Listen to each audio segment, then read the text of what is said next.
अस्सलाम वालेकुम, कैसे हैं आप सब। आज आपके साथ शलजम गोश्त की बहुत ही आसान और ज़ायकेदार मज़ेदार रेसिपी शेयर करने वाली हूँ। तो बहुत ही आसान तरीके से मैं बताने वाली हूँ कि इसे हम कैसे ज़ायकेदार बना सकते हैं। रेसिपी स्टार्ट करते हैं।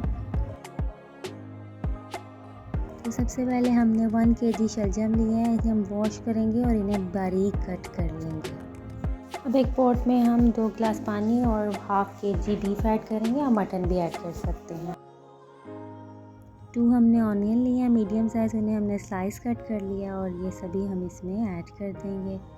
4 हमने ग्रीन चिली ली है, उसको भी कट कर लिया है, वो भी इसमें ऐड कर लेंगे। 2 हमने लार्ज साइज़ टमाटो लिए हैं, उन्हें कट कर लिया है, वो भी इसमें ऐड कर देंगे। हाफ़ टेबल स्पून अदरक लहसुन का पेस्ट ऐड करेंगे। Half tablespoon red chilli powder add करेंगे। 1/4 टेबल स्पून हल्दी ऐड करेंगे। Half tablespoon salt add करेंगे। Half tablespoon paprika powder add करेंगे और इसे मिक्स कर देंगे और कवर कर देंगे। इसे अब हम 80% टेंडर कर लेंगे और जो इसका पानी है हाफ़ इसका वो भी ड्राई हो जाएगा।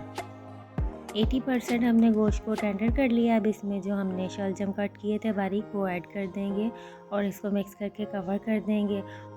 शलजम 15 मिनट तक इसमें बहुत अच्छे से गल जाएंगे और इसे फिर हम एक चम्मच की मदद से इस तरह से मिक्स कर लेंगे।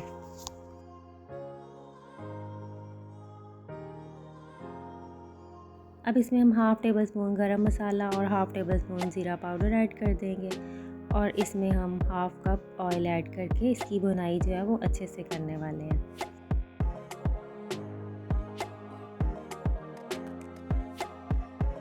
इसको अच्छे से हमने भून लिया है और अब इसे हम कवर कर देंगे और 5 मिनट बाद इसे हम प्लेट आउट करेंगे। शलजम गोश्त बनकर तैयार है। इस रेसिपी को ज़रूर ट्राई कीजिएगा। आज की रेसिपी अच्छी लगे लाइक शेयर ज़रूर कीजिएगा। मुझे अपनी दुआओं में याद रखिएगा। अल्लाह हाफ़िज़।